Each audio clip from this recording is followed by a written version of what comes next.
আসসালামু আলাইকুম প্রিয় স্টুডেন্ট ভাই বোনেরা। তোমাদের সাথে শুরু করব হচ্ছে এখন ভার্সিটি মাস্টার ক্লাসের তোমাদের যে প্রশ্ন ব্যাংক সলিউশন আমরা করি তার একটা কবিতা তাহারই পরে মনে।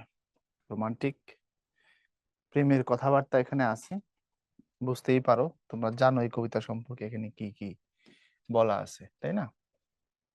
তো চলো আর সময় না নষ্ট করি, আমরা শুরু করে দিই, ঠিক না?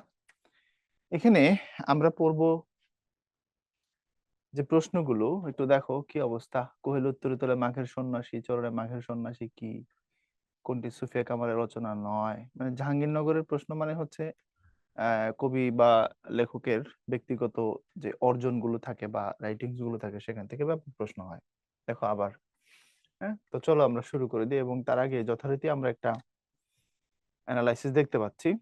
ঢাকা বিশ্ববিদ্যালয়ের প্রশ্ন আসছে বেশ কয়েকবার, রাজশাহী বিশ্ববিদ্যালয়, চট্টগ্রাম বিশ্ববিদ্যালয়, জাহাঙ্গীরনগর এবং জিএসটি।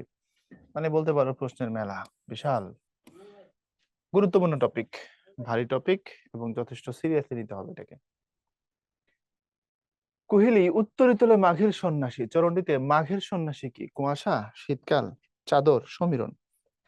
যখন শব্দার্থগুলো পড়বা ওখানে দেখবা পরিষ্কার বলা আছে যে মাঘের সন্ন্যাসী বলতে শীতকালকে বোঝানো হয়েছে, ডিরেক্ট বলা আছে। এখন তুমি প্রতীকী অর্থে, ব্যঞ্জনার্থে নানান ভাবে বলতে পারো। প্রথম স্বামী দুর্দিনের সঙ্গী ছিলেন, বা তিনি ওই সময়টায় গরিব ছিলেন কিন্তু সাপোর্টিভ ছিলেন, সে অর্থে মাঘের সন্ন্যাসী বা শূন্য বা রিক্ত ওই অর্থে নেওয়া যেতে পারে। বাট শব্দার্থে পরিষ্কার লেখা আছে মাঘের সন্ন্যাসী মানে বোঝানো হচ্ছে শীতকাল। সুতরাং আমরা ওখান থেকে উত্তর সরাসরি শীতকালই নিব। কোনটি সুফিয়া কামালের রচনা নয়? রচনা নয় হচ্ছে মহাপৃথিবী। এটা সুফিয়া কামালের রচনা না। মায়া কাজল, কেয়ার কাটা, উদাত্ত পৃথিবী, এগুলো সবগুলোই হচ্ছে তোমার সুফিয়া কামালের লেখা।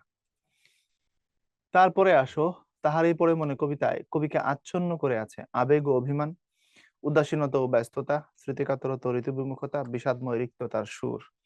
কবিকে আচ্ছন্ন করে আছে। কবি লেখকের পরিচিতি যদি পড়ো, যদি শব্দার্থ পড়ো, তাহলে দেখবা সবটা মিলে ওই একই কথা বারবার আসবে, বিষাদময় রিক্ততার সুর। প্রশ্ন হচ্ছে বিষাদময় রিক্ততার সুর কবিকে কেন এবং কিভাবে আচ্ছন্ন করে আছে। দেখো এখানে দুইটা ঋতু নিয়ে কথা বলা আছে, একটা হচ্ছে শীত আর একটা হচ্ছে বসন্ত। মূলত বসন্ত ঋতুকে ঘিরে হচ্ছে কবিতাটা। শীত কেন বলা হয়েছে সরাসরি বলা না হইলেও শীত কিভাবে আছে আমি সেটা আলোচনা করবো আর কি, ঠিক আছে? ভুল বুঝো না। কবির ব্যক্তি জীবনের ছায়াপাত আছে এখানে, এখান থেকে পরীক্ষায় প্রশ্ন আসছে, আমরা দেখব। সৈয়দ নেহাল হোসেন, উনি হচ্ছেন কবির প্রথম স্বামী। তো কবির বয়স যখন প্রায় 18 বছর তখন নেহাল হোসেনের সাথে ওনার বিবাহ হয়, এবং কম বেশি 4 বছর পরে ওনার বয়স যখন 22 তখন সৈয়দ নেহাল হোসেন মারা যান। এখন একটু চিন্তা করো, 22 বছর বয়সী একজন মানুষের হাজবেন্ড মারা গেছে, বিয়ে হয়েছিল 18 বছর বয়সে, 4 বছর সংসারের পর তিনি মারা গেছেন। একটা মেয়ের জন্য ওই সময়টা কতটা কষ্টের, এক। দুই, ওই স্বামী যদি এমন হয় যে উত্তম সঙ্গী, একদম আমরা বেটার হাফ বলতে যেটা বুঝি আর কি, যদি বেটার হাফ স্ত্রীদের ক্ষেত্রে বলা হয় আর কি, যাই হোক, উত্তম সঙ্গী যদি এমন হয় ওই স্বামী, তাহলে সেই স্বামীর জন্য ওই স্ত্রীর মন আরো কেমন ভাঙবে। আজকালকার মেয়েদের কথা জানি না, আগেকার মহিলারা বা আগেকার ভদ্র মহিলা বা আমাদের নানি দাদিরা যারা, তারা স্বামীর প্রতি কত বেশি অনুরক্ত ছিল এটা তো বুঝতেই পারো। তো সৈয়দ নেহাল হোসেন মারা গেলেন। মারা গেলে কবি ভেঙে পড়লেন মারাত্মক ভাবে, মানসিক ভাবে তিনি একটা মানে কঠিন সিচুয়েশনের ভিতর দিয়ে যাচ্ছেন তখন।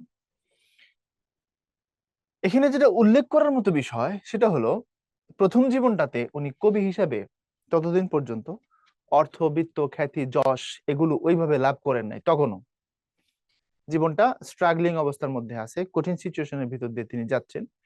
ওই সময় সব থেকে উত্তম সঙ্গী যিনি, সব থেকে কাছের মানুষ যিনি, সব থেকে সাপোর্টিভ যিনি, উনি সাপোর্ট দিয়ে যাচ্ছেন কিন্তু তখনও তাদের প্রতিষ্ঠা আসে নাই, ওই মানুষটা, উত্তম সঙ্গী, উত্তম বন্ধু, হাজব্যান্ড, উনি মারা গেলেন। উনি ভেঙে পড়লেন। তারপরে আবার বিয়ে হলো। দ্বিতীয় স্বামী জনাব কামাল উদ্দিন, যার নাম থেকে সুফিয়া কামাল এখন ওনার নামে, উনিও খুব ভালো মানুষ।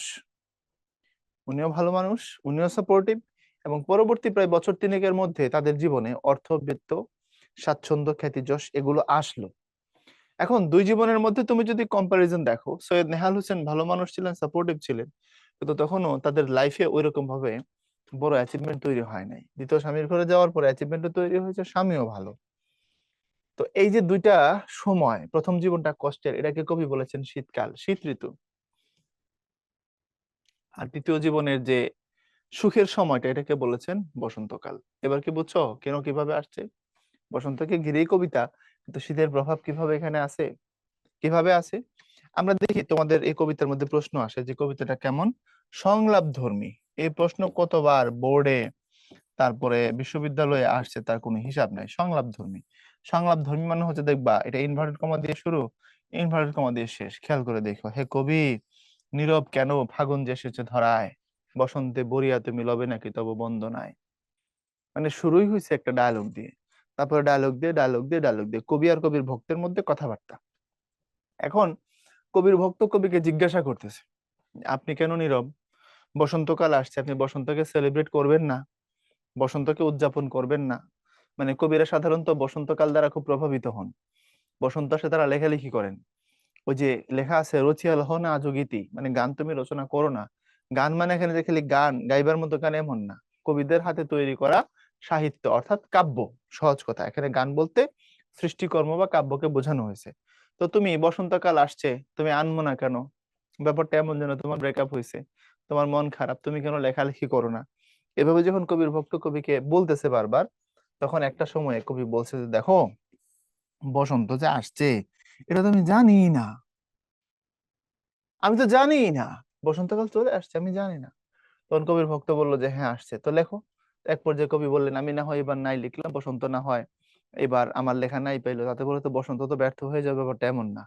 অর্থাৎ কবি লিখতে চাচ্ছেন না। শেষমেশ একটা সময় গিয়ে আমরা দেখেছি কবি বলছেন কেন তিনি লিখতে চাচ্ছেন না। কারণ হিসেবে তিনি বলছেন যে শীত যেটা চলে গেছে অলরেডি, সেটা আমার হৃদয়কে এমন ভাবে আচ্ছন্ন করে আছে, শীতের বিষাদময় রিক্ততার সুর আমার মনকে এমন ভাবে মানে আটকায় রাখছে, আমি বসন্তকে ফিল করতে পারি নাই। এর মানে যদি পুরো ব্যাপারটাকে তুমি এক কথায় বলো, তাহলে ব্যাপারটা হবে এমন, আমার চারদিকে বসন্তের আমেজ, কিন্তু আমার হৃদয় জুড়ে শীতের শূন্যতা, শীতের রিক্ততা। এই হচ্ছে কথা। তাহলে চারদিকে বসন্ত থাকলেও কবি বসন্তকে ফিল করতে পারেননি। কেন পারেননি? না করতে পারার কারণ হচ্ছে ওনার হৃদয় জুড়ে শীতের শূন্যতা, শীতের রিক্ততা। বুঝতে পারছো এবার? এটাই হচ্ছে প্রশ্ন এখানে। তাহার এই পরে মনে কবিতায় কবিকে আচ্ছন্ন করে আছে বিষাদময় রিক্ততার সুর। অলখের পাথার বাহিয়া তরি তার এসেছে কি।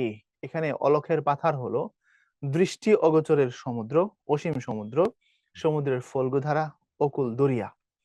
একটু খেয়াল করো, অলখের পাথার বাহিয়া তরি তার এসেছে কি। অলখ মানে হচ্ছে লক্ষ্য সীমার বাইরে। অলখ মানে হচ্ছে লক্ষ্য সীমার বাইরে। অলখ মানে লক্ষ্য, পাথার মানে সমুদ্র। পরীক্ষায় একটা সমার্থক শব্দ আসছে এখান থেকে আগের বছর, যে পাথার শব্দের সমার্থক শব্দ নিচের কোনটি? তো পাথার শব্দ সমার্থক শব্দ হচ্ছে সমুদ্র। এখন সমুদ্রে আরো অনেকগুলো সমার্থক শব্দ আছে। দেখবা বিপরীত শব্দ, সমার্থক শব্দ, বাগধারা, এক কথায় প্রকাশ, এসব নিয়ে প্রায়ই প্রশ্ন আসতেছে। মজার বিষয় হচ্ছে এখানে প্রথম পত্রকে রিলেট করে দ্বিতীয় পত্রের প্রশ্ন বানায় দেয়। মানে এখানে যে পাথার কথাটা দিয়ে যে সমার্থক শব্দের প্রশ্নটা করছে, বিষয়টা চলে গেছে সেকেন্ড পেপারের জিনিস হিসেবে, কিন্তু রিলেট করছে প্রথম পত্র থেকে। ইন্টারেস্টিং না? আবার যেমন দেখো, গত বছর প্রশ্ন আসছে যেখানে আমরা বলি চলনসই, যেখানে আমরা বলি চমৎকার, সেখানে তিনি বলেন চলনসই, মানে বিনোদার কথা। আমরা বলি, তোমাদেরকে অপরিচিততে ভাইয়া ব্যাখ্যা করছি, প্রসঙ্গে আসছে একটু বলে দিই। আমরা বলি চমৎকার, তিনি বলেন চলনসই। এখানে কোন কালের কথা বলা হয়েছে? এই যে বলি আর বলেন, উত্তর ছিল সাধারণ বর্তমান। নিত্যবৃত্ত বর্তমান থাকলে ভালো হইতো, বাট এটা সাধারণ বর্তমান। সাধারণ বর্তমানেরই একটা রূপ নিত্যবৃত্ত বর্তমান, কারণ নিত্যবৃত্ত মানে হচ্ছে হ্যাবিচুয়াল ফ্যাক্ট আর ইউনিভার্সাল ট্রুথ বা চিরন্তন সত্য, যেগুলো তোমরা জানো যে অভ্যাসগত কর্ম এবং চিরন্তন সত্য সাধারণ বর্তমানের অন্তর্গত। ইংলিশেও সেম কথা বলা আছে, হ্যাবিচুয়াল ফ্যাক্ট আর হচ্ছে তোমার ইউনিভার্সাল ট্রুথ, এই দুটোই প্রেজেন্ট ইনডিফিনিট টেন্সের অন্তর্গত, তাই না? তো এখানে প্রশ্ন ছিল যেখানে আমরা বলি চমৎকার আর তিনি বলেন সেখানে চলনসই, এটা কোন কালের? দেখো বিষয়টা কিন্তু প্রথম পত্রের। এখন প্রশ্ন যখন করছে, প্রশ্ন করার পর এটা প্রথম পত্র থাকে নাই, এটা দ্বিতীয় পত্র হয়ে গেছে। এখন তুমি এটা কইতে পারবা না অপরিচিতার প্রশ্ন, কখনোই বলতে পারবা না। কারণ যে কোনো কোটেশন দিয়েই তো প্রশ্ন করতে পারে, এটা কালের প্রশ্ন, কাল থেকে হয়েছে প্রশ্নটা। কিন্তু কোটেশনটা পিক করছে অপরিচিতা থেকে। এই জন্য প্রথম পত্রকে খালি প্রথম পত্রর জন্য যে তুমি জোর দিয়ে পড়বা ব্যাপারটা এমন না, এটাকে যে কোনো ফরম্যাটে তোমার সামনে নিয়ে আসতে পারে। তো পাথার শব্দ সমার্থক শব্দ কি সমুদ্র, সমুদ্রে আরো যদি সমার্থক শব্দ পড়ে তাহলে সমুদ্র, সাগর, সায়র, দরিয়া, তারপরে পাথার, পারাবার, জলধি, জলনিধি, পয়দি, অম্বুধি, বারিধি, বারিন্দ্র, বারিশ, এগুলো সবগুলোই হচ্ছে সমুদ্র শব্দ সমার্থক শব্দ। তাহলে অলখের পাথার বাহিয়া তরি তার এসেছে কি? তরি মানে হচ্ছে নৌকা, অলখ মানে লক্ষ্য সীমার বাইরে, পাথার মানে সমুদ্র। এই লক্ষ্য সীমার বাইরের বিশাল দৃষ্টির অগোচরের যে সাগর, সেখান থেকে তার নৌকা এসেছে কি? তাহলে অলখের পাথার বাহিয়া সরাসরি কোট করলে দৃষ্টি অগোচরের সমুদ্র। দৃষ্টি অগোচরের সমুদ্র মানে হচ্ছে যতদূর আমি দেখতে পাই না তারও বেশি। আমি সমুদ্রের দিকে তাকাইলে কি ওই মাথা দেখতে পাই? যারা কক্সবাজার গেছো, তাকানোর পরে কি বিপরীত মাথায় কি আছে তুমি দেখো না তো? তাহলে অলখের পাথার লক্ষ্য সীমার বাইরে, অনেক দূরে দৃষ্টির অগোচরের সমুদ্র। ওকে। তাহার এই পরে মানে কবিতাটি কত সালে কোন পত্রিকায় প্রথম প্রকাশিত হয়? মাসিক মোহাম্মদী, 1935 সাল। 32 সালে ওনার হাজবেন্ড মারা গেছিল, 1935 সালের কথা এটা। মাসিক মোহাম্মদী পত্রিকায় প্রকাশিত হয়েছে। জাহাঙ্গীরনগরের প্রশ্ন একটু খেয়াল করো, জাহাঙ্গীরনগরের প্রশ্নগুলো কিন্তু ভালোই কঠিন, খুব সহজ প্রশ্ন না। বাংলাদেশের সবচেয়ে সুন্দর ইউনিভার্সিটি, এখানে পড়বা একটু কষ্ট করবা না? ম্যাক্সিমাম মানুষের মতে সবচেয়ে সুন্দর বিশ্ববিদ্যালয় জাহাঙ্গীরনগর বিশ্ববিদ্যালয়। এরপরে আসো, তাহারই পরে মনে কবিতায় অলখের পাথার বলতে প্রকৃত পক্ষে বোঝানো হয়েছে। That's N fantastic answer. এটা কোশ্চেন, এটা হচ্ছে জিএসটি এর প্রশ্ন। প্রকৃতপক্ষে বোঝানো হচ্ছে সীমাহীন সমুদ্র, অজানা দেশ, হাওয়ার রাজ্য, আকাশ। আকাশ বোঝানোর তো কোনো চান্স নাই, কারণ আকাশের সাথে তো তার কোনো সম্পর্কই নেই, তাহলে নিতে পারছি না। হাওয়ার রাজ্য, বাতাসের সাথে সম্পর্ক নাই।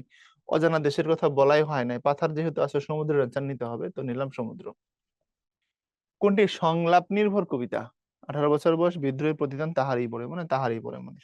তোমাদেরকে ভাই কিছুক্ষণ আগেই বলছিলাম যে এই প্রশ্নটা অনেকবার আসছে, দেখো অবস্থা দেখো।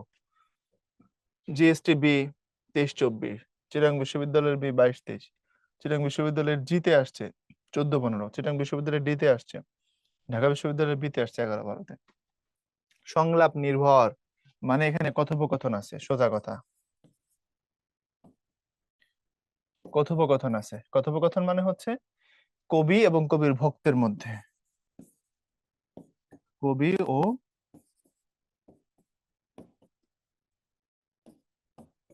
কবির ভক্তের মধ্যে এখানে কথোপকথন আছে। ওকে। তারপরে চলো দেখি পরের অংশ নিয়ে কথা বলি। তাহারই পরে মানে কবিতায় কোন ফুলের উল্লেখ আছে? অপরাজিতা, গোলাপ ফুল, বাতাবি নেবুর ফুল, শিউলি ফুল। বাতাবি নেবুর ফুল ফুটেছে কি? ফুটেছে কি আমের মুকুল।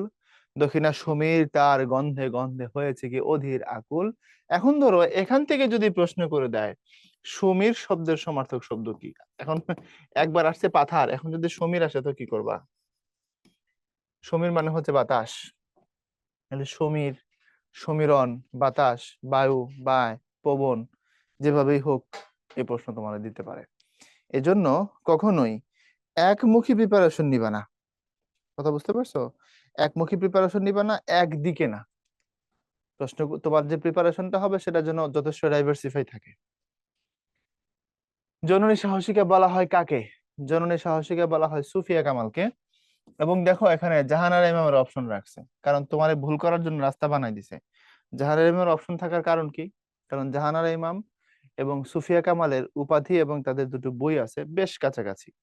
আসো একটু দেখি।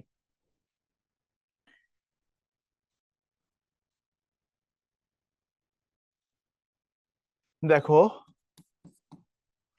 সুফিয়া কামাল,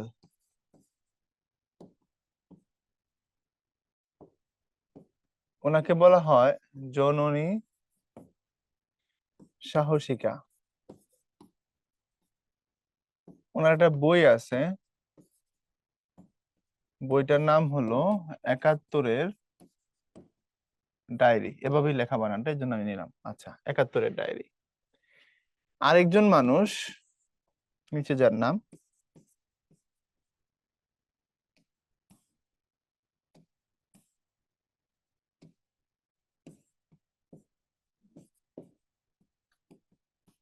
জাহানারা ইমাম, ওনাকে বলা হয় শহীদ জননী। এবং ওনার একটা বই আছে, সেটা হলো 71-এর দিনগুলি। এখন দেখো তো ভেজাল লাগে না লাগে না? লাগে। জননী সাহসিকা, এই যে জননী আছে, শহীদ জননী, জননী আছে। 71-এর ডায়েরি, যে 71 আছে, 71-এর দিনগুলি, এই যে 71 আছে, কই যাবা? বুঝতে পারছো? এই জন্য এই জায়গাগুলোতে একটু খেয়াল রাখো। ডায়েরি বানানটা যেহেতু আধুনিক হয়ে গেছে, আধুনিক করে দিই, এটাই ভালো, কি কও? পরে দেখা গেছে যেহেতু আগের বানানগুলো আর এখন অবলম্বন করতেছে না বাংলা একাডেমি, বা এমনকি এমন সব জায়গায় পরিবর্তন আসে, দেখলে অবাক লাগে। তোমাদেরকে ভাইয়া বলছি কিনা আগের ক্লাসে, রাজবন্দির জবানবন্দি, রাজবন্দির জবানবন্দি এইভাবেই লেখা মূল বইতে। কাজী নজরুলের যে বইটা রাজবন্দির জবানবন্দি, ওনার বইতে এভাবে হেডলাইন দেওয়া। এখন এটাকে তোমাদের বইতে দেখলাম কাজী নজরুলের পরিচিতির মধ্যে রাজবন্দির জবানবন্দি, এটাও অস্বীকার করছে, এটাও অস্বীকার করছে। এখন আমি জানি না এটা যে আরেকজনের বইয়ের নাম চেঞ্জ করা যায় কিনা, এটা আমি জানি না, বাংলা একাডেমি জানে। ঠিক আছে, এবার যারা করছে তারা জানে। কারণ আমি জানি এটা বাংলা একাডেমির রুল অনুযায়ী প্রপার নাউন চেঞ্জ করা যায় না। যেমন সোনালী, রূপালী, হেয়ালি, বর্ণালী, যত আলী আছে সব আলীতে রস্বইকার, এটা ক্লাস 2 এর বাচ্চাও জানে। কিন্তু সোনালী ব্যাংক যেটা, এটা সোনালী ব্যাংকের বানান কিরকম হয়? দীর্ঘইকার। এখন এটা প্রপার নাউন, তারা এইভাবে রাখছে, রাখতেই পারে, প্রপার নাউনে কোনো সমস্যা নাই। যেমন শরৎচন্দ্র, শরৎ আর চন্দ্র এই কথাকে তুমি যদি সন্ধি করো, তাহলে খণ্ডতর পরের ব্যঞ্জন ডাবল হয়। এটা হওয়ার কথা কি? হওয়ার কথা হচ্ছে শরৎচন্দ্র, এরকম হওয়ার কথা বানানটা। কিন্তু আমাদের লেখক শরৎচন্দ্রকে নিজের বানান এরকম নিচেরটার মতো করে লিখেন না, উনি ওই সন্ধির সিস্টেম মানেন না। প্লাস উঠাই দিয়ে শরৎচন্দ্র চট্টোপাধ্যায় এভাবেই তিনি লেখেন। প্রপার নাউন উনি লিখতেই পারেন, যার নাম যে যেভাবে খুশি সে লিখতে পারে। এখন সোনালী ব্যাংকের কর্তৃপক্ষ যদি মনে করে তারা এরকম করে মূর্ধন্য ষ দিবে, এখানে মূর্ধন্য দিবে, দিয়ে তারপরে এখানে এরকম করে যারা সোনালী লিখবে, কারো কিছু করার নেই। আমার নাম আমি কিভাবে লিখবো এটা আমার ব্যাপার। তো প্রপার নাউনের ক্ষেত্রে নিয়ম প্রযোজ্য হয় না। আচ্ছা, তো যেহেতু প্রপার নাউনের ক্ষেত্রে নিয়ম প্রযোজ্য হয় না, তো রাজবন্দির বা জবানবন্দি তো সেম, একই তো জিনিস, সেম রুলই তো পড়ে, এটা কিভাবে চেঞ্জ হয়ে গেল? অবাক করার মতো বিষয়। ছোট ক্লাসের কোন একটা ক্লাস আমাকে একজন দেখাইছে, আমি ক্লাস মনে করতে পারছি না, জসিমউদ্দিনের রাখাল ছেলে কবিতা। এখন জসিমউদ্দিনের নামের বানান কেমন? জসিম, তারপরে হচ্ছে উদ্দিন, এরকম করে দিয়ে তারপরে এটা। কিন্তু ওই জায়গায় ভাইরে ভাই এরকম করে জসিমউদ্দিন দেওয়া, আমি দেখে থ হয়ে গেছে যে এটা আমরা কোন মানসিকতার পরিচয় দিচ্ছি, আমরা কোথায় নামতেছি। একজন কবির নাম পর্যন্ত বিকৃত করে লেখা হয়ে গেছে রাখাল ছেলে, কোন একটা নিচু ক্লাসের বইতে, পাঠ্য বইতে আমাকে একজন ছবি পাঠাইছে, যে দেখেন কি অবস্থা। একজন জসিমউদ্দিন কবির নাম, এটা এটা কোনোভাবেই চেঞ্জ করা যায় না। রাজবন্দির জবানবন্দি, এটাও চেঞ্জ করা যায় না, ওটাও চেঞ্জ করা যায় না, দুটো সমান অপরাধ, কিন্তু এটা এথিক্যাল দিক থেকে এটা বেশি মারাত্মক। বুঝতে পারছো? এই ঘটনাগুলো বাংলাদেশে এখন ঘটতেছে, যাই গে। তা আসো একটু মাথায় রেখে দিও, কেন আসছে জন্য সাহসিকা বলা হয় কাকে, কেন এখানে সুফিয়া কামাল দিয়ে তার সাথে জাহানারা ইমামের অপশন রাখছে। আশা করি বুঝতে পারছো। কারণ দুই জননীর মধ্যে নাম এবং তাদের বইয়ের একটা কাছাকাছি লেভেলে গিয়ে স্টুডেন্ট ভুল করবার মতো সুযোগ আছে। ঠিক আছে, মাথায় রেখো। কেন কবি যেমন উন্মনা তুমি, এখানে উন্মনা শব্দের উৎ যে অর্থ বহন করে উঁচু, নিচু, ভিতর, বাহির। উন্মনা, মানসিক ভাবে তুমি এলোমেলো হয়ে আছো, তুমি তোমার মধ্যে নাই। বুঝতে পারছো? আমরা অনেক সময় গানের মধ্যে বলি না, আমি তো আর আমার মাঝে নাই রে। বুঝতে পারছো? তো কেন তুমি এমন উন্মনা, কবি কবির মধ্যে নাই। বুঝতে পারছো? অন্য মনস্ক হয়ে যাওয়া। তো অন্য মনস্ক হয়ে যাওয়া মানে কেন কবি যেমন উন্মনা তুমি, তোমার মন তোমার মধ্যে নাই কেন। তাহার এই পরে মানে কবিতাটি কত সালে প্রকাশিত হয়? 1930, 34, 35, 1936। 1935 সাল, মাসিক মোহাম্মদী। উপেক্ষায় ঋতুরাজে কেন কবি, দাও তুমি ব্যথা, চরণটি কোন কবিতার? তাহারই পরে মনে, আর কোন কবিতার হবে? দক্ষিণ দুয়ার গেছে খুলি, এ দুয়ার দিয়ে কি আসবে? শীতের হাওয়া, বসন্তের বাতাস, শরতের শিশির, হেমন্তের ঘ্রাণ, বসন্তের বাতাস। এখন দক্ষিণ দুয়ারের সাথে বসন্তের বাতাসের সম্পর্ক কি? এটাও তো একটা প্রশ্ন, আমি রিলেট করবো কিভাবে? আচ্ছা, বসন্তের বাতাস কোন দিক থেকে আসে? দক্ষিণ দিক থেকে আসে। এই জন্য দক্ষিণ দ্বার গেছে খুলি, তার সাথে বসন্তের বাতাসের সম্পর্ক, এটা প্রথম কথা। আর দ্বিতীয় কথা যেটা, সেটা হচ্ছে এই আহ, দক্ষিণ দুয়ার বলতে এখানে প্রকৃতির দক্ষিণ অংশ, ওদিক দিয়ে দক্ষিণ দিক থেকে বাতাস আসবে এই অর্থে। দরজা কথাটা এখানে তুমি লক্ষ্যার্থে নিতে হবে, বাচ্চার্থে নিলে হবে না। দরজা মানে যে ঘরের দরজা, ব্যাপারটা এমন কিছু না। গিয়াছে চলিয়া ধীরে পুষ্প শূন্য দিগন্তের পথে, চরণটি কোন কবিতার? প্রতিদান সোনার তরী তাহারই পরে মনে, বিদ্রোহী তাহারই পরে মনে। কোহেলি উত্তরিতলে মাঘের সন্ন্যাসী, গিয়াছে চলিয়া ধীরে পুষ্প শূন্য দিগন্তের পথে, তাহারই পরে মনে, ভুলিতে পারি না কোনো মতে। কহিল সে সুদূরে চাহিয়া, অলখের পাথার বাহিয়া, তরি তার এসেছে কি? চরণের শূন্যস্থানে কোন শব্দটি বসবে? অলখের পাথার বাহিয়া, অলখের এটা বসবে। অলক্ষেরও হবে না, অলক্ষও হবে না, অকুলও হবে না।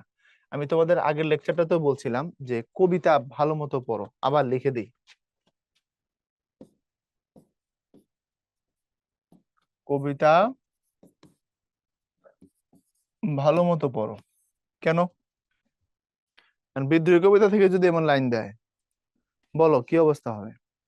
একটু যদি এদিক এদিক ওদিক করে দেয়, আমি রসে উঠি যবে ছুটি মহাকাশ ছাপিয়া, ভয়ে সপ্ত নরক হাবিয়া দোজখ নিবে নিবে যায় কাঁপিয়া। ধরো এই দুই লাইন থেকে কোথাও গ্যাপ করলো, এখন কি করবা? শেষ। ঠ্যাং চলে যাবে উপর দিকে, মাথা চলে যাবে নিচের দিকে, বিপদে পড়বা তুমি, নির্ঘাত। কারণ এই কবিতা ছেলে পেলে ম্যাক্সিমাম রিডিংই পড়তে পারে না। আর ওখান থেকে যদি এরকম গ্যাপ করে, আগের লাইন কি পরের লাইন কি, শূন্যস্থানে কি বসবে, এই জাতীয় প্রশ্ন করে, তোমার তো কপাল খারাপ, বিপদে পড়বা তুমি।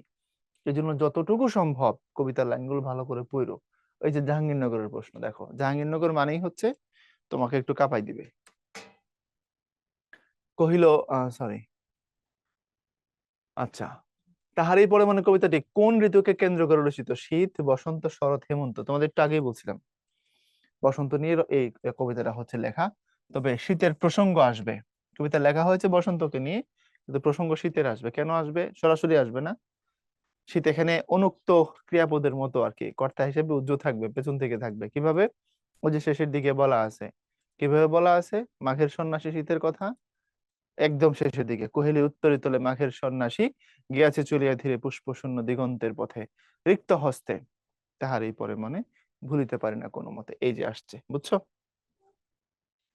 গঠনরীতির দিক থেকে তাহারই পরে মানে কি ধরনের কবিতা? স্মৃতি নির্ভর, সংলাপ নির্ভর, বর্ণনামূলক, উপদেশমূলক? সংলাপ নির্ভর। কারণ একদম শুরু থেকে শেষ পর্যন্ত তুমি যদি দেখো কবিতাটা, শুরু হয়েছে তোমার ইনভার্টেড কমা দিয়ে, শেষ হয়েছে সেম ওয়েতে। কহিল সে সুদূরে চাহিয়া, এই যে দেখো যেখানে লাইন যাচ্ছে সেখানে এরকম করে করে, যে কহিল সে সুদূরে চাহিয়া, তারপরে কহিল সে সুদূরে চাহিয়া, হ্যাঁ। সুতরাং আসবে এগুলো ঘুরে ফিরে, এই লক্ষণ তুমি দেখবা।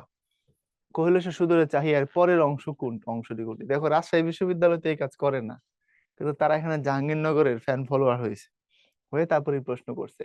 কহিল সে সুদূরে চাহিয়ার পরের অংশ কি? বসন্তের রানীতে বলিয়া, অলখের পাথার বাহিয়া, এসেছে তা ফাগুনের সুরে, বৃথা কেন ফাগুন বেলায়। কহিল সে সুদূরে চাহিয়া, অলখের পাথার বাহিয়া, তরি তার এসেছে কি? বেজেছে কি আগমনী গান, শুনি নাই রাখিনি সন্ধান। লক্ষ্যসীমার অগোচরের দূর থেকে আসছে কি সে? বসন্ত কি আসছে, আমি শুনি নাই, সন্ধান রাখিনি। মানুষ কষ্ট পাইলে এমন হয়, আনমনা হয়, ছ্যাঁকা খাইলেও হয়, অন্য কষ্ট পাইলেও হয়। তোমরা তো কষ্ট পাওয়া বলতে গেলে ছ্যাঁকা খাওয়াকে বুঝো, কিন্তু পৃথিবীতে কত রকমের কষ্ট আছে। বড় হচ্ছ না, বয়স তো বাড়তেছে, কষ্ট জীবনে বাড়বে, সুখ কমবে। একটা ভবিষ্যৎবাণী করে দেই, এটা খুব বিশাল জ্ঞানের কথা এমন না, মানুষের জীবনের সিস্টেমটা এমন। তোমার বয়স যত বাড়বে, তোমার লাইফ থেকে সুখী হওয়ার মতো উপাদানগুলো কমবে, দুঃখী হওয়ার মতো উপাদানগুলো বেশি বেশি যুক্ত হবে। আগে তুমি 10 টাকা পাইলে যে খুশি হইতা, এখন 100 টাকা পাইলে ওইরকম খুশি হও না। বয়স, সময়, সিচুয়েশন, তোমার ডিমান্ড। সো লাইফ তোমাকে একটা সময় এমন জায়গায় এনে দাঁড় করাবে যে তোমার লাইফ থেকে তুমি দেখবা খুব বেশি জিনিস তোমাকে চার্ম দিতে পারতেছে না, আনন্দ দিতে পারতেছে না। অথচ একটা সময় কত ছোট ছোট জিনিসে তুমি সুখ খুঁজে বেড়াইতা, আর তুমি খুশি হয়ে যেতা সামান্যতে। এগুলো কমে যাবে। জীবনের ধর্মই হচ্ছে এটা, বুঝতে পারছো? এবং সময়ের সাথে সাথে তুমি একটু নিজেকে আস্তে আস্তে করে হারাইবা, তুমি তোমার জন্য তোমার সময় কমে যাবে আর কি। এটা বাস্তবতা। ঠিক আছে, তারপরে আসো তাহারই পরে মানে কবিতায় কহিল সে পরম হেলায়, এর পরের পংক্তিটি কোনটি? চট্টগ্রাম বিশ্ববিদ্যালয় এরাও এসব করে। অলখের পাথার বাহিয়া দক্ষিণ দ্বার গেছে খুলি, নাই হলো না হোক এবারে বৃথা কেন, ফাগুন বেলায় ফুলকি ফোটেনি শাখে। কহিল সে পরম হেলায়, এখন কবি কবি মানে কিছুটা অবহেলায়, কিছুটা নির্লিপ্ত ভাবে, নো রিয়াকশন মুডে আর কি বলছে, বৃথা কেন, ফাগুন বেলায় ফুলকি ফুটেনি শাখে।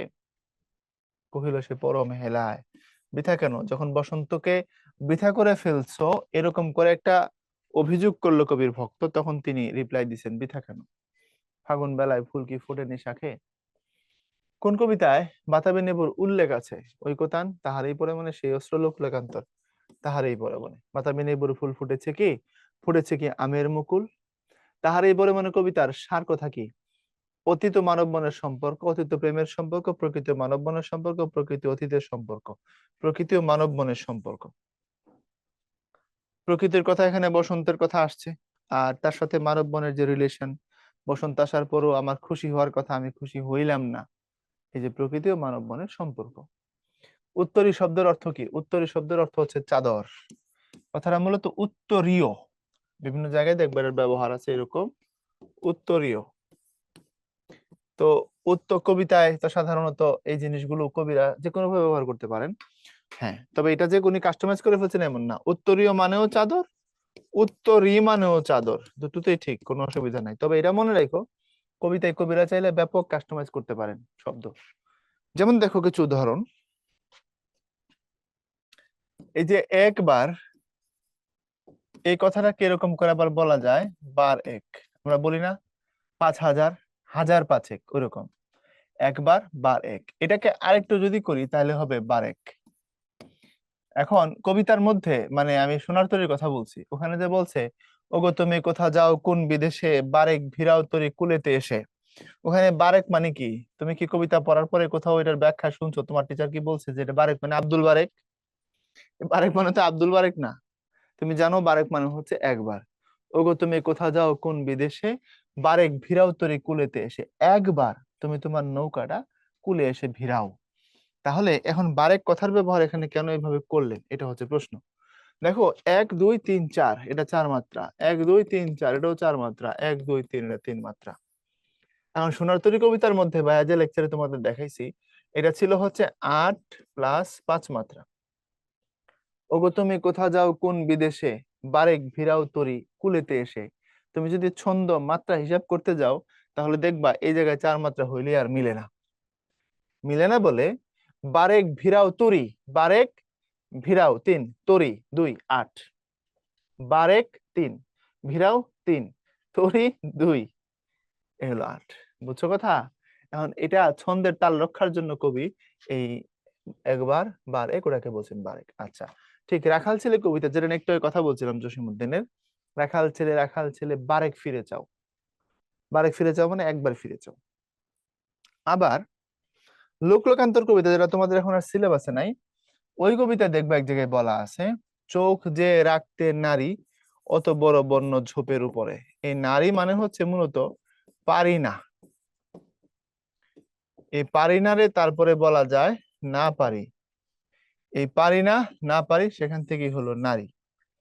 এখন দেখো পারি না 3 মাত্রা, না পারি 3 মাত্রা, নারী 2 মাত্রা, প্রতিটা বর্ণ একটা মাত্রা কাউন্ট হচ্ছে। তাহলে এখানে পারি না বা না পারি বললে 3 মাত্রা হয়, নারী বললে 2 মাত্রা হয়। কবির এখানে ওই জায়গায় 2 মাত্রা শব্দের দরকার ছিল। চোখ যে রাখতে নারী, এই হলো কাহিনী। বুঝছো এবার? এরপরে আসো, তরি তার এসেছে কি, বেজেছে কি আগমনী গান, ডেকেছে কি সে আমারে, শুনি নাই রাখেনি সন্ধান। উক্তিটি কোন লেখার অন্তর্গত? পাঞ্জেরি, 18 বছর বয়স, সোনার তরী, তাহারই পরে মনে, তাহারই পরে মনে। ও, তরি তার এসেছে কি, আচ্ছা তরি শব্দের যদি সমার্থক শব্দ তোমার জানতে চায়, তরি মানে নৌকা, যদিও তরি কথা এখন বানান আর এইভাবে লিখে না, এখন রস্যই কাঠ দিয়ে লিখে। পরীক্ষায় যে আবার কি করে কোন জায়গা থেকে সতর্ক থাকো আর কি। কুয়াশা শব্দের প্রতিশব্দ হলো কুহক, কোহেলি, শিশির, অস্পষ্ট, কোহেলি। কোহেলিও হবে, কোহেলিকাও হবে, তাই না? কুয়াশাও হবে, কুজ্ঝটিকাও হবে, যে কোনোটাই দিতে পারে পরীক্ষায়। কোহেলি উত্তরী বলতে কি বোঝায়? কুয়াশার চাদর, উত্তর দিক থেকে আসা কুয়াশা, কুহক বা মায়ারূপ কুয়াশা, হিমশীতল উত্তরে হাওয়া, কুয়াশার চাদর। কোহেলি উত্তরী, কুয়াশার চাদর। কহিল সে স্নিগ্ধ আঁখি তুলি, দক্ষিণ দুয়ার গেছে খুলি, কোন কবিতার চরণ ঐকতান, তাহারই পরে মনে লোক লোকান্তরে এই পৃথিবীতে এক স্থান আছে। সহজ প্রশ্ন। এরকম প্রশ্ন আসলে তো ভালো। তাহারই পরে মনে, তাহারই পরে মনে কবিতায় প্রকৃতিতে কোন ঋতু আগমনের কথা বলা হয়েছে? বসন্ত, শরৎ, শীত, বর্ষা। প্রকৃতিতে বসন্ত ঋতু আগমনের কথা বলা হয়েছে। এখন কবিতারা বসন্তকালকে নিয়ে, তবে ওই যে বললাম শীতের প্রসঙ্গ আছে, কিন্তু শীতকে সরাসরি শীত নিয়ে কোনো কিছু বলা হয়নি। কোহেলি উত্তরে তোলে ড্যাশ সন্ন্যাসী, প্রকৃতির উদ্ধৃতির শূন্য স্থানে বসবে মাঘের, পৌষের, শীতের, ফাল্গুনের। কোহেলি উত্তরে তোলে মাঘের সন্ন্যাসী, গিয়াছে চলিয়া ধীরে, পুষ্প শূন্য দিগন্তের পথে, তাহারই পরে মনে ভুলিতে পারি না কোনো মতে। একদম লাইন টু লাইন মুখস্থ করে ফেলবা সম্ভব হইলে। তারপরে প্রকৃতি ও মানব মনের সম্পর্ক ফুটে উঠেছে কোন কবিতায়? একটি ফটোগ্রাফ, 18 বছর বয়স, তাহারই পরে মনে, আমার পূর্ব বাংলা, তাহারই পরে মনে। এখন এই একটি ফটোগ্রাফ, আমার পূর্ব বাংলা, এগুলোর প্রসঙ্গ কেন আসছে? কারণ এই যে এটা চট্টগ্রাম বিশ্ববিদ্যালয়ের প্রশ্ন, তো পরে আবার চট্টগ্রাম বিশ্ববিদ্যালয়ের বিতে রিপিট হয়েছে। যখন রিপিট হয়েছে তখন আমার পূর্ব বাংলার একটি ফটোগ্রাফ কবিতা নাই, বাট এই সময়টাতে দুইটা কবিতা ছিল। একটি ফটোগ্রাফ শামসুর রহমানের কবিতা, আমার পূর্ব বাংলা সৈয়দ আলী হাসানের কবিতা। মারাত্মক কবিতা দুটি, খুব ভালো। একটি ফটোগ্রাফ কবিতার মধ্যে দেখানো হয়েছে সময়ের সাথে সাথে আমাদের কাছে স্মৃতিগুলো কেমন ধূসর হয়ে যায়। ওখানে এটা গদ্য ছন্দে লেখা কবিতা। এই যে আসুন, বসুন, তারপর কি খবর, কিছুক্ষণ আলাপের পর দেখি সফেদ দেয়ালের শান্ত ফটোগ্রাফটিকে, বললাম জিজ্ঞাসা অতিথিকে, এ আমার ছোট ছেলে যে নেই এখন, বছর তিনেক আগে ডুবে গেছে আমাদের গ্রামের পুকুরে পাথরের টুকরোর মতন কাকডাকা গ্রীষ্মের দুপুরে, কি সহজে হয়ে গেল বলা, কাঁপলো না গলা। এইভাবে কবিতাটা। মানে এক বাসা এক ভদ্রলোক আসছেন, মেহমান। আয়সা দেয়ালে সফেদ মানে সাদা, সাদা দেয়ালে ঝোলানো একটা ছবি, ফটোগ্রাফ দেখতে পাইছে। দেখতে পেয়ে জিজ্ঞেস করছে এটা কার ছবি। তখন ওই যার ছবি তার বাবা বলতেছে এটা আমার ছোট ছেলে, আজকে থেকে বছর তিনেক আগে আমাদের গ্রামের পুকুরে দুপুরবেলা ডুবে মারা গেছে। তখন দুপুরবেলা ছিল, কাকডাকা গ্রীষ্মের দুপুরে। তো কিভাবে ডুবে মারা গেছে এটা বোঝাতে গিয়ে উনি বলছেন এইভাবে কথাটা, পাথরের টুকরোর মতন। একটা পাথরের টুকরাকে পানির মধ্যে দিলে যেরকম টুপ করে ডুবে যায়, আমার বাচ্চাটা সাঁতার জানতো না, তো ও পানির মধ্যে যাওয়ার পর টুপ করে ডুবে গেছে, ডুবে মারা গেছে। অর্থাৎ ছেলে কিভাবে মারা গেল সেই কথাটা মেহমানকে বলতেছে আর কি। মেহমান যখন প্রশ্ন করছে যে ছবিটা কার দেয়ালে, বাচ্চার ছবি, তখন প্রসঙ্গে বাবা, ওই বাচ্চার বাবা এই কথাটা বলছে। তারপরে উনি নিজেই আবার নিজের মধ্যে ফিল করলেন যে কি সহজে হয়ে গেল বলা, কাঁপলো না গলা। মানে কত সহজে বলে ফেললাম ছেলের কথাটা এইভাবে, মানে গলাটাও কাঁপলো না। তখন তার মধ্যে রিয়েলাইজেশন আসছে যে সময়ের সাথে সাথে আমরা কষ্টের স্মৃতিগুলাকেও আস্তে আস্তে হালকা করে ফেলি। মানুষের জীবন বা মন হয়তো বা এরকমই, সময়ের সাথে সাথে ব্যাপারগুলো এরকম করে ব্যাপারগুলো চেঞ্জ হয়ে যায়। এটা হচ্ছে এই কবিতা, একটি ফটোগ্রাফ। ফটোগ্রাফ মানে তো ছবি, ফটোগ্রাফ ওখান থেকে আসছে। খুবই সুন্দর কবিতা। আর আমার পূর্ব বাংলা তো আরো দারুণ। ওটা একটা প্রকৃতি বিষয়ক কবিতা ছিল, বাংলাদেশ এবং তার প্রকৃতি নিয়ে রাধাকৃষ্ণের প্রেম লীলার কথা ওই কবিতার মধ্যে ছিল। এখন আর এগুলো সিলেবাসে নাই, এই জন্য তখনকার প্রশ্ন বলে এগুলো আছে অপশনে। ওকে, 18 বছর বয়স, তাহার এই পরিমাণে তখনও ছিল, এখনো আছে। ওগো কবি রচিয়া লোহন আজো গীতি, কোন কবিতার পংক্তি, আবার আসিব ফিরে, বসন্তের গান, তাহার এই পরে মনে, বৃষ্টি তাহার এই পরে মনে। এখানে আমার পছন্দের কবিতা হচ্ছে আবার আসিব ফিরে। তাহার এই পরে মনে দারুণ পছন্দের কবিতা আমার, তবে আবার আসিব ফিরে এটা যখন পড়ি, আবার আসিব ফিরে, এই কথাটার মধ্যে কেমন যেন হারাই যায়। জীবনানন্দ বলা হয় যে আধুনিক কবিদের মধ্যে কারো কারো মতে রবীন্দ্রনাথের থেকেও ভালো কবি, অনেক সমালোচকের কথা বলছেন। আর বাকিদের কথায় আধুনিক কবিতা যদি হিসাব করা হয়, সবচেয়ে আধুনিক মাইকেল পরবর্তী সময়ে দ্য মোস্ট মডার্ন, বুঝছো, উনি হচ্ছেন জীবনানন্দ। সময়ের থেকে বেশি অ্যাডভান্স থাকার কারণে ওই সময়ের মানুষ তাকে বুঝতে পারে না, এবং কিন্তু এখন জীবনানন্দ মারাত্মকভাবে পঠিত। পশ্চিমবঙ্গ বলো আর বাংলাদেশ বলো, যেখানে বাঙালি পাঠক আছে জীবনানন্দ সেখানে আছে। আর জীবনানন্দকে বুঝতে গেলে একটু বড় হইতে হয়, তো তোমরা এই বয়সে হয়তো বুঝবে না। অন্য লেভেলের চিন্তা ভাবনা তার। আবার আসিব ফিরে, ধানসিঁড়ির তীরে এই বাংলায়, হয়তোবা মানুষ নয়, শঙ্খচিল শালিকের বেশে, হয়তোবা হাঁস হব, কিশোর কি বলে ভেসে বেড়াবো ডাঙ্গায় বা জলায়, এরকম একটা কথা আছে। কিশোরের ঘুঙ্গুর হইবে লাল পায়, কি যে কথা, মারাত্মক মারাত্মক লেভেলের কথা। সো এই কবিতাটা ক্লাস 8-এ ছিল, স্টিল আছে বোধহয়, এখন নতুন সিলেবাসে খুব সম্ভবত আছে কিনা জানি না। মারাত্মক কবিতা। তার এই পরে মনে কবিতায় কবির বসন্ত বিমুখতার মধ্য দিয়ে কোনটি ফুটে উঠেছে? অভিমান, ব্যর্থতা, শূন্যতা, উদাসীনতা। কবির ভক্ত তাকে জিজ্ঞাসা করছে, অভিমান করেছো কি তাই? কবি বলেননি তিনি অভিমান করেছেন, কবির ভক্তের অনুমান ছিল এটা। ব্যর্থতা শূন্যতার জিনিস কোনোভাবে কবিতার সাথে প্রাসঙ্গিক না। যেটা প্রাসঙ্গিক সেটা হচ্ছে উদাসীনতা, তিনি উদাসীন হয়ে গেছিলেন, এটা প্রাসঙ্গিক। ওকে। মুকুল শব্দের সমার্থক শব্দ নয় কোনটি? কুড়ি, কোড়ক, জালক, পাদপ। পাদপ, পাদপ শব্দের তো হচ্ছে গাছ, বৃক্ষ, মনে থাকবে? বৃক্ষ। বৃক্ষ থেকে আমার ফ্রেন্ড সার্কেলে আমাকে অনেকে, মানে আমি তাদেরকে বলি আর কি, যে আমি তো বটবৃক্ষ। হম। তো তারাও আমারে মজা করে বলে, কাউসার ভাই আমাদের বটবৃক্ষ। কোন সময় কাউসার ভাই বটবৃক্ষ হয়? ধরো 5-7 জন একত্র হয়েছে, তাহলে এখন একটু চা নাস্তা খাওয়া, তো ভাই তো বৃক্ষ, কাউসার ভাই মানে বটবৃক্ষ বলে তারা আমার হচ্ছে পাম দেয়, ফুলায়। বুঝতে পারছো? প্রায় সময় আর কি, হ্যাঁ, প্রসঙ্গে আসলে এই জন্য বৃক্ষ বলার সাথে সাথে মনে পড়লো, আমাদের একটা গ্রুপ আছে, ওই গ্রুপে মাঝে মধ্যে ওরা আমাকে কোনো প্রসঙ্গে ধরো বৃক্ষ নামে সম্বোধন করে, বলে বৃক্ষ। তখন আমি বুঝতে পারি যে কোনো কিছু একটা আমারে বলবে, ভাসাবে, আমি বলে দেই, না না, লতা গুল্ম, বৃক্ষ আর নাই। তাহলে পাদপ শব্দের অর্থ কি? বৃক্ষ, মাথায় রাখবা। গাছ, বিটপি, অটবি, বৃক্ষ, পাদপ, সবগুলো সমার্থক শব্দ, মনে থাকবে। এই যে তোমরা অটবির ফার্নিচার দেখো না, অ ট বি এরকম করে লেখা থাকে না, এটা মূলত এই যে এটা অটবি। অটবি মানে গাছ, মানে ফার্নিচার তারা গাছ দিয়ে বানায়, এই হলো কথা, মনে থাকবে। আর কুড়ি, কোড়ক, জালক সবগুলোই মুকুল শব্দের সমার্থক। কোন কবিতা জুড়ে রয়েছে বিষাদময় রিক্ততার সুর, তাহারই পরে মনে? কোন কবিতায় কবির ব্যক্তি জীবনের দুঃখময় ঘটনার ছায়াপাত ঘটেছে? একদম সরাসরি কোশ্চেন, 90 ডিগ্রি অ্যাঙ্গেলের প্রশ্ন, কোনো রাগ ঢাক নাই। জিজ্ঞাসা করছে কোন কবিতায় এই ঘটনা ঘটেছে, কোথায়? তাহারই পরে মনে। কবির ব্যক্তি জীবনের বিষাদময় দুঃখের ছায়াপাত আছে। কোন কবিতায় নাট্যগুণ আছে? তাহারই পরে মনে। নাট্যগুণ মানে সংলাপ ধর্মিতা, ভালো মতো বুঝে রাখো। নাট্যগুণ মানে হচ্ছে সংলাপ ধর্মিতা। কেন? নাটকের প্রাণ কি? সংলাপ। আমরা উপন্যাসেও দেখি এখানে গল্প বলা হয়, তবে ঔপন্যাসিক এখানে বিবরণ দেন, আর যে ক্যারেক্টার গুলো থাকে, চরিত্রগুলো থাকে, তাদের মুখেও সংলাপ বলান, দুটোই হয় এখানে। অর্থাৎ ঔপন্যাসিক বিবরণও দেন তার ভাষায়, আবার ক্যারেক্টারের মুখে কি থাকে? সংলাপও থাকে, দুটোই থাকে। দুটো মিলে আমরা উপন্যাসের গল্পটাকে ধরতে পারি। কিন্তু নাটকের ক্ষেত্রে ভিন্ন কথা, এখানে সাধারণত নাট্যকার কোনো বিবরণ দেন না, পুরা গল্পটাই উঠে আসে চরিত্রগুলোর সংলাপের মাধ্যমে। এজন্য মনে রাখবা, নাটকের প্রাণ হচ্ছে সংলাপ। ঠিক আছে? নাটককে দৃশ্যকাব্য বলা হয় তাইলে কেন? এটাও তো একটা কথা, প্রশ্ন করতে পারো। তাহলে ভাইয়া, নাটককে দৃশ্যকাব্য কেন বলা হয়?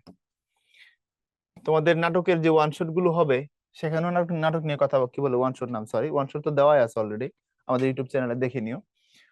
যে মাস্টার ক্লাস গুলো আসবে সেখানেও আলোচনাগুলো থাকবে। হয়তো এই নাটককে কেন দৃশ্যকাব্য বলা হয়?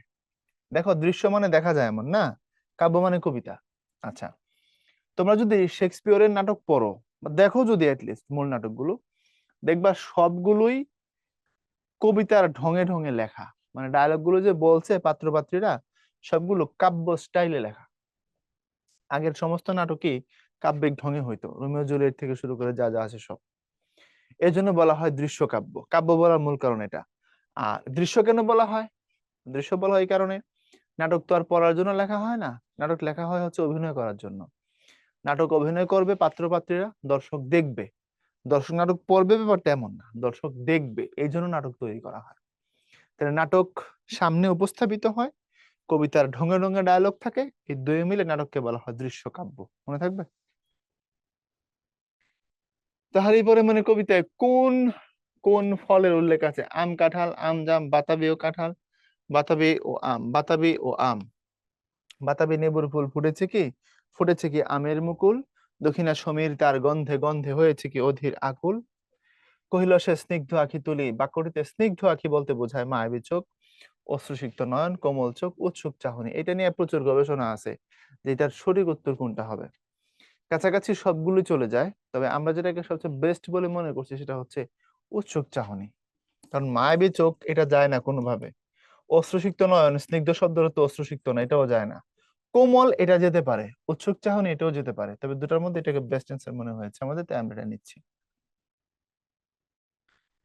উন্মনা শব্দের অর্থ কি? কুয়াশা, অনুৎসুক, রচনা করে, নিবেদন। কুয়াশা যায় না, রচনা করা যায়, নিবেদনও যায় না। অনুৎসুক, যার মধ্যে উৎসাহ নেই, নিজেকে হারিয়ে বসে আছে যিনি।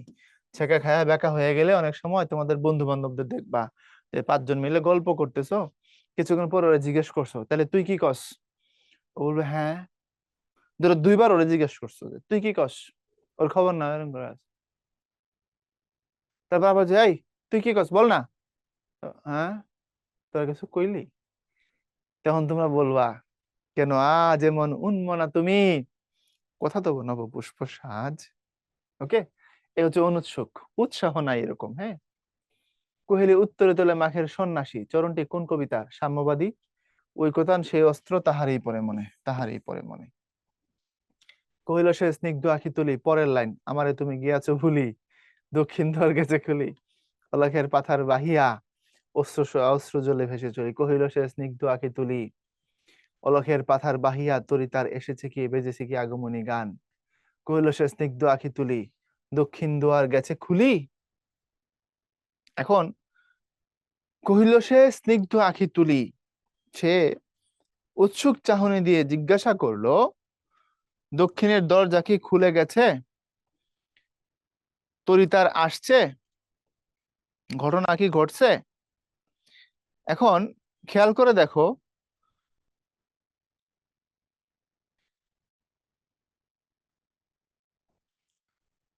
আমারে তুমি গিয়াছো ভুলি, এই কথা কবিতার মধ্যেই নাই, কোথাও এই লাইনটার কথাই নাই, তাই না?